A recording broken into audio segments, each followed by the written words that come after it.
Bueno, muy buenos días a todos, a Excel, a todo el grupo de colaboradores y amigos que por tantos años hemos trabajado en este sector. Muchas gracias por la invitación.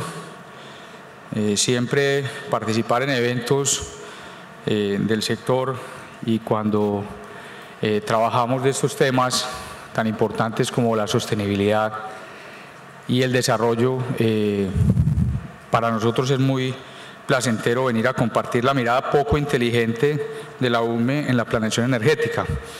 Pero vamos a tratar de hacer un esfuerzo porque esa gota de inteligencia que a veces tratamos de incluir alcance para mostrar que efectivamente estamos analizando con mucho juicio, con mucha responsabilidad por el desarrollo del sector, para que efectivamente tengamos un sector sostenible y con unas características que además se valoran mucho en el país y que cada vez que ocurre uno de estos fenómenos climáticos que, como lo señala el doctor Lozano, son cada vez más frecuentes, más intensos, con una mayor incertidumbre de ocurrencia, pues efectivamente saltan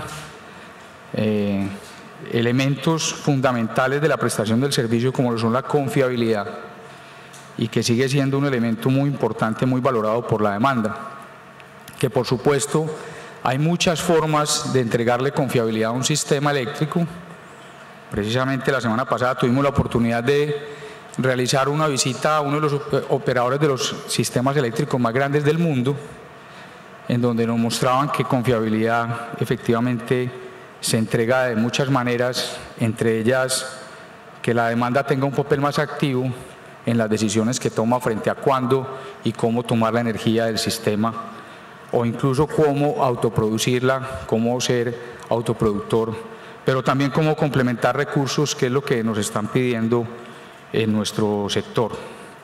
Ahora, se habla mucho de la necesidad de que el sector de energía, que es uno de los mayores contribuyentes en el tema de emisiones en Colombia de gases de efecto invernadero, pues asuma un papel protagónico. Y entonces el título de mi conferencia hoy se dirige específicamente a ese encasillamiento que quieren darle al sector energético, en que la única forma de diversificar la matriz es la generación de energía eléctrica. Y dentro de esa generación de energía eléctrica nos siguen tratando de encasillar en otro elemento adicional: o carbón o renovables. Aquí todo el mundo discute si, no, es que si la UME promueve 1 megavatio de carbón, es que va en contra del desarrollo de las renovables en Colombia. La UME ha dicho en todos sus documentos y en las presentaciones que han estado a cargo mío en los últimos 2 años y desde antes viene señalando: se necesita un sistema que se complemente entre la variabilidad de los recursos que dependen del clima y la necesidad de darle firmeza al sistema con otro tipo de recursos que además están de sobra en el país. Ahora, no de cualquier manera, y lo hemos señalado. Entonces, ese tipo de discusiones de que si es 1 o 0, en este tipo de decisiones no es 1 o 0. En este tipo de decisiones nos tenemos que ubicar en algún punto entre esos dos extremos. Tenemos que encontrar como país qué es lo que responde mejor a una serie de variables que se tienen que analizar y que venimos incorporando en los planes de expansión desde hace más de 3 versiones, como son la resiliencia, como son el costo de inversión, como son los costos variables de operación y como son las emisiones de gases de efecto invernadero, entre otras variables que se miran. Entonces, tenemos que entender que eso es lo que estamos revisando. Pero eso es generación eléctrica. Para hacer entonces honor al título de la conferencia, voy a hacer un repaso muy breve. Este concepto ya lo hemos analizado en otras conferencias, particularmente en un evento de renovables que se hizo recientemente en La Guajira, donde precisamente la presentación era nos pidieron hablar de diversificación de la matriz y estamos queriendo mostrar para nosotros, primero, que repasemos, porque esto es una información pública que todos debemos tener presentes, y yo sé que en el sector energético se tiene muy presente cómo se consume la energía en el país, pero la energía total, no la energía eléctrica. Y es a ese sector al que nos vamos a referir. Y ahí es donde tenemos que mirar cómo vamos a diversificar esa matriz. Y dentro de esa matriz de consumo de energía, en donde un componente importante es la energía eléctrica, cómo vamos a diversificar la generación eléctrica, pero repasando todo lo demás. Muy rápidamente, entonces, esta es la componente de cómo se genera la energía en Colombia. Por los diferentes usos o fuentes más bien primarias, y vemos entonces que efectivamente en la generación eléctrica hay mucho espacio para todavía, verdad que este láser no funciona bien en este tipo de pantallas, entonces para sustituir el consumo o para optimizar el consumo de energéticos en la generación. ¿Y por qué hago el énfasis en esa segunda palabra? Porque una forma de diversificar la matriz también es usar mejor el recurso que tenemos disponible, desde la oferta, desde la transformación de energía de un energético primario a la energía eléctrica. Ese elemento también es muy importante tenerlo en cuenta. Cuando vemos entonces que nosotros usamos cerca del 8%, un poco más del 8% de carbón como fuente primaria, tendríamos que revisar si hay oportunidades de optimizar el uso del carbón en lugar de eliminar ese tipo de plantas del todo. Decir que vamos a eliminar una tecnología no necesariamente es el camino, puede ser optimizar ese 8% que usamos para tener unas mayores unidades de generación eléctrica por cada unidad térmica que se incorpora a esas plantas de generación. Eso es una forma de diversificar la matriz, que no necesariamente es eliminar una tecnología, es usar un recurso que tenemos disponible, usarlo más eficientemente y con tecnologías que son mucho más amigables con el medio ambiente. Ahora vamos entonces a la oferta de energéticos. ¿Cómo se producen los energéticos en el país? Y aquí tenemos unos componentes bien interesantes. Obviamente, la mayor producción de energéticos en el país es el petróleo. Muy buena parte la exportamos. Posteriormente está gas natural, carbón mineral. Y pues ahí están todos los demás componentes ya de fuentes primarias de generación. Hay un elemento importante, mucha gente hace referencia a que nuestra matriz es muy limpia en generación eléctrica y nosotros lo decimos así. La matriz de generación de energía eléctrica es muy limpia, pero efectivamente la matriz de producción de energía de Colombia, aunque esta no es la forma en que se consume, me voy a ir a la forma en que se consume, hay muchísimo componente fósil. Solamente producimos con energía renovable cerca del 24%. Ojo, en esa energía renovable que consumimos, se cuentan los biocombustibles, porque es que Colombia tomó una decisión de diversificación de su matriz de consumo de combustibles hace más de 10 años, donde dijo vamos a empezar a incorporar mezcla tanto a nivel de gasolina como de diésel. Pero además también tenemos todavía un consumo importante de leña. Mal que bien es renovable, no es la forma ideal. Eso lo tenemos que cambiar. Esa es una preocupación del gobierno nacional. ¿Cómo llegar a estos lugares donde esa leña que nos contribuye a esa deforestación que está acabando con nuestras cuencas, vamos a cambiar ese 5% por otro tipo de energético que sea menos dañino, en este caso menos dañino para nuestras cuencas? Un componente muy importante, el bagazo. Yo he venido insistiendo en las últimas presentaciones en este tema. Aquí hablamos de que no tenemos fuentes renovables no convencionales. La ley 1715 habla claramente de la biomasa y en Colombia hay más de 400 megavatios instalados de generación con biomasa. No es cualquier cosa. No tenemos fuentes renovables de energía no convencional, eólica y solar, eso es claro. Pero dentro de las definiciones legales, nosotros tenemos en la matriz de energía eléctrica cerca del 6% de generación con fuentes renovables no convencionales. Entonces, y no son definiciones legales, es cómo se concibe estos recursos en el mundo. Las pequeñas centrales hidroeléctricas en el mundo son centrales de generación. Diego León habló muchísimo de la hidroelectricidad desde el punto de vista de embalses, de grandes proyectos de generación, pero la hidroelectricidad también tiene un componente muy importante con las pequeñas centrales hidroeléctricas. Colombia tiene un gran potencial. El Atlas,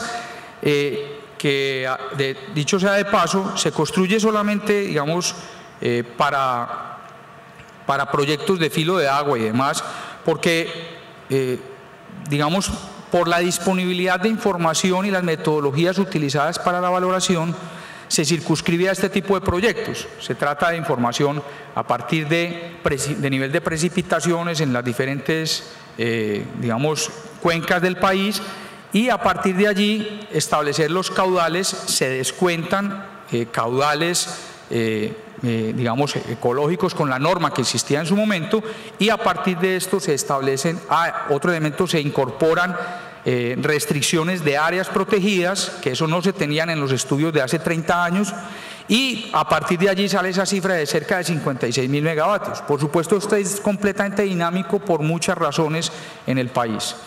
Entonces, miren que solamente la electricidad da cuenta del 14%, pero si miramos el total de consumo de energéticos en el país, incluyendo todo esto que he señalado, estamos cercanos al 24%.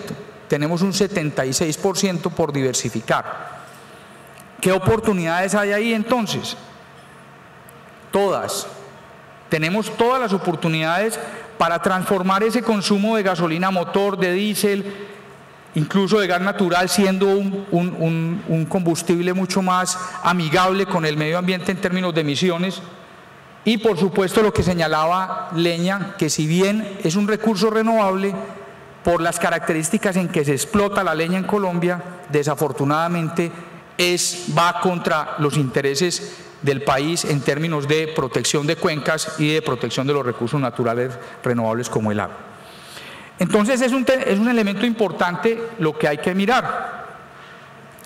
Por ejemplo, si se tomara la decisión de incrementar la mezcla de biocombustibles, ¿qué tanto le pega esto a la canasta energética global?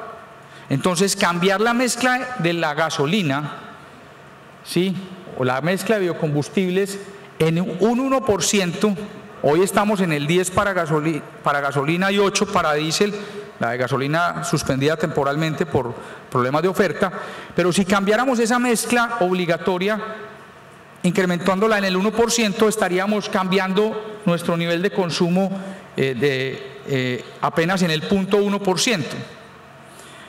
Digamos que esta medida puede funcionar, pero miremos realmente cuál es el impacto que tiene.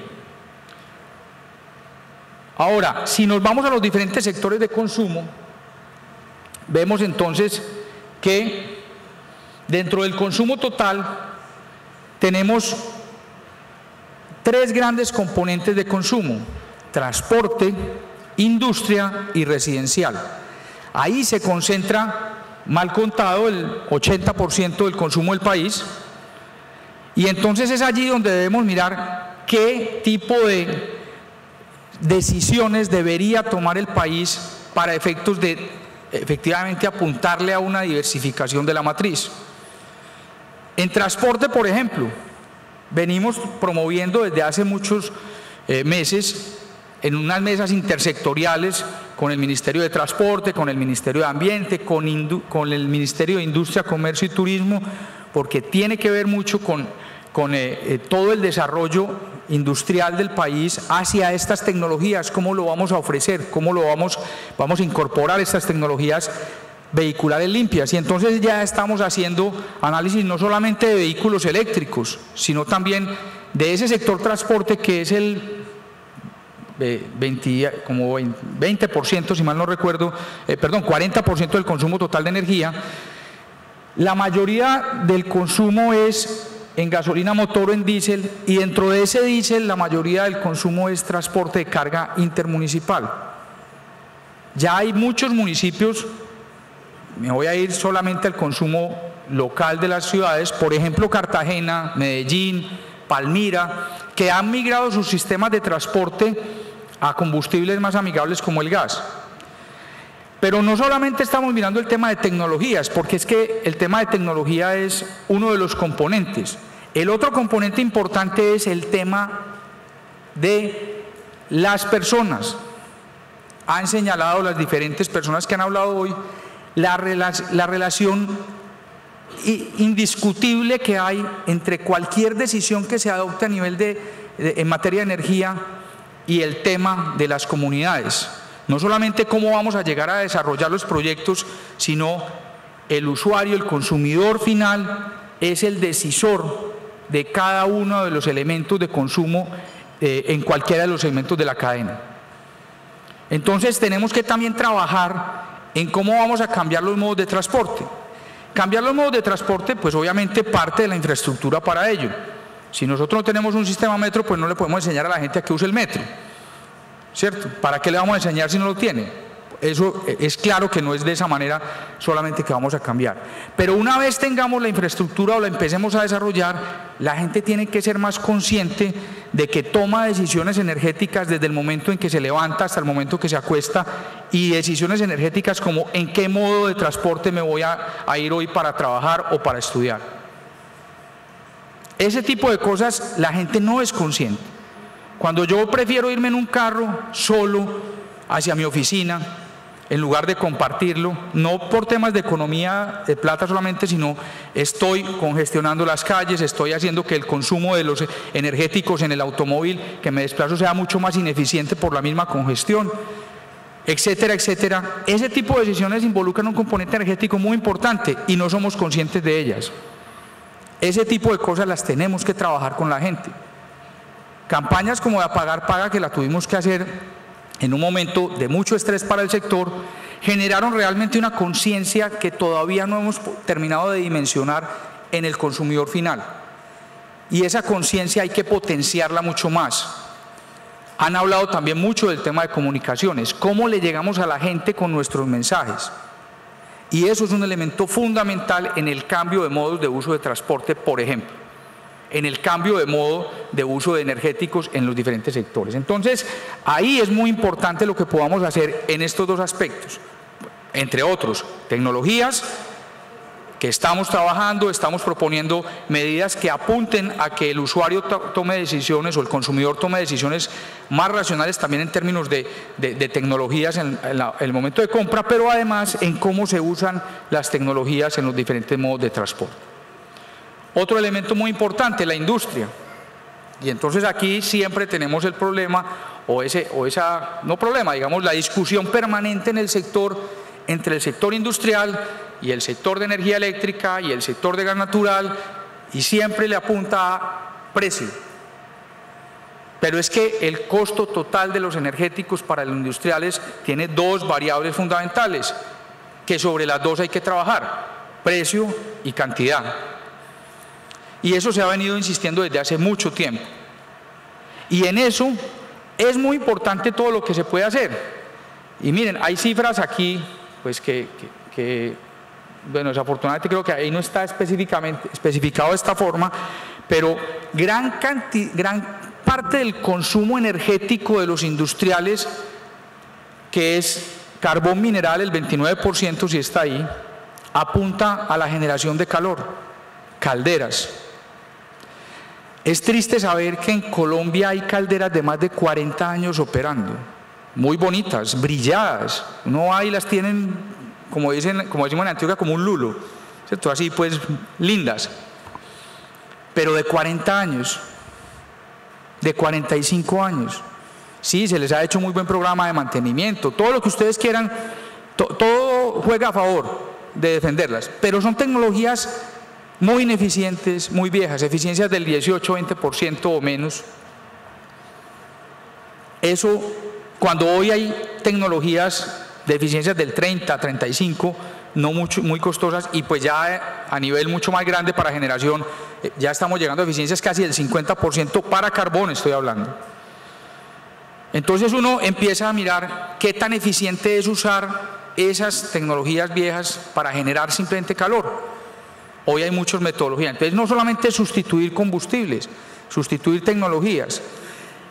Tenemos que pensar en cómo cambiamos también la forma en que se genera calor. Ahora, a nivel industrial también podemos hablar entonces de distritos de calor, distritos térmicos, una serie de elementos que se pueden incorporar que hacen muchísimo más eficiente y por supuesto reducen bastante el nivel de emisiones de gases de efecto invernadero. Hay otros componentes de la industria, pero simplemente ejemplificar en este hecho. También el sector residencial, digamos que volvemos a la parte de concientización del consumidor.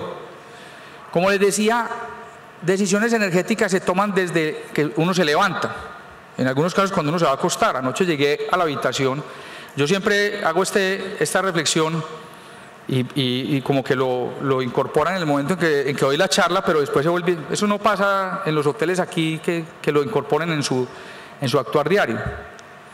Entro a la habitación y me estaba congelando. Voy y miro el aire acondicionado, 18 grados centígrados, o sea, ni Bogotá, pues. Y yo, ¿pero qué es esto? Temperatura razonable, 23 grados. Eso es una bobada, pero es consumo de energía. Alguna vez hablaba con una persona que de esta zona del país que les fascina. Uno sale sale de Bogotá para Barranquilla o Cartagena y tiene que llevar ropa de invierno. Y entonces, para las reuniones, porque se congela uno en las reuniones. Y entonces le decía yo a una persona, oiga, ¿ustedes por qué tienen esa costumbre? Y no, es que a mí me hace mucha falta dormir con la cobijita encima. Pero a 16 grados y después se quejan porque la factura le llega muy alta. Pues claro, estamos hablando de la casa, ¿cierto? Las decisiones energéticas. Pero eso sí, que Electricaribe no suba la tarifa, ¿cierto? Porque pues, ¿cómo va a subir la tarifa más baja del país? No, imposible. Pero pagamos la factura más alta porque ese tipo de costumbres las tenemos aquí arraigadas. Ese tipo de costumbres son decisiones energéticas que el usuario o el consumidor no hace conscientes. Ese tipo de cosas son en las que tenemos que trabajar. Un ejemplo muy bobo para que veamos las decisiones energéticas que tomamos a diario sin darnos cuenta. Por supuesto, como les decía, a nivel residencial sigue siendo muy importante el componente de la leña.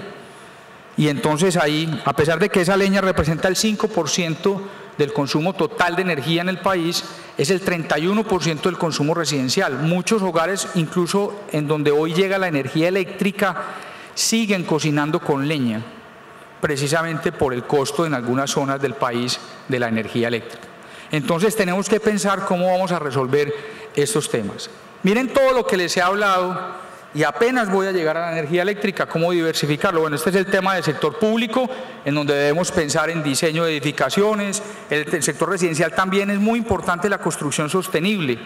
Cómo hacer para que todas estas tecnologías que se incorporan hoy a las edificaciones puedan generar ambientes mucho más sostenibles. Y cuando hablamos de más sostenibles no es ponerle paneles solares al techo solamente o poner unas ventanas que puedan generar electricidad con la radiación, no. Estamos hablando de disposición de espacios, de apertura de espacios en cuanto a mejor aireación en zonas cálidas. Ese tipo de elementos que incorporan la construcción sostenible hacen que el consumo energético sea mucho más óptimo. Y eso lo venimos trabajando también en el país desde hace varios años. Hay una cámara que se llama la Cámara Colombiana de Construcción Sostenible, en donde participamos permanentemente y donde ya se han aprobado normas que dan cuenta de este tipo de reglamentaciones para que las construcciones en Colombia tengan un mejor comportamiento desde todos los puntos de vista de sostenibilidad, uso de recursos durante la etapa de construcción, pero también uso de recursos durante la etapa de uso de las construcciones. Entonces, ese tema es muy importante también que lo tengamos en cuenta. Por eso, digamos, sector público, sector comercial, también hay oportunidad de trabajar más hacia este tipo de elementos, hacia el tema de aprovechamiento de calor residual, todo el tema de cogeneración en el sector industrial también es muy importante como alternativa para sustituir. Y entonces, como les decía, miren que apenas llego, después de todo este carretazo y que ya se me acabó el tiempo, apenas llego a hablar de generación de energía. Y la generación de energía para nosotros, por supuesto que es muy importante. Ya les mencioné esas variables que incorporamos en estos análisis. Sorprende, eso sí, que todavía haya gente diciendo que el país necesita una hoja de ruta para poder desarrollar renovables a 2030. Cuando el plan de expansión 2016-2030 muestra en todos los escenarios cómo se van a desarrollar las energías renovables. Eso es sorprendente, todavía nos invitan a participar en eso. Y decimos en cada uno de los escenarios, para cada nivel de penetración de este tipo de tecnologías, cuáles son los impactos que tienen en esas variables que mencionamos. Y seguimos identificando como necesario el desarrollo armónico de tecnologías térmicas con tecnologías renovables no convencionales. Hasta ahora, eso, con los costos de inversión y con esas variables que les señalé, nos siguen dando unas señales claras de que el país necesita diversificar su matriz efectivamente, pero no para eliminar todo lo fósil de la generación eléctrica y meter solamente renovables no convencionales, sino para aprovechar los recursos con los que cuenta el país para que la generación de energía sea competitiva en el largo plazo, para que los consumidores finales tengan no solamente un elemento confiable y seguro de la operación, sino también un elemento competitivo en la energía que consumen, pero además que la consuman de manera, ahí sí, muy inteligente, muy racional en términos de sostenibilidad y de aprovechamiento de los recursos que tenemos en el país. Muchísimas gracias.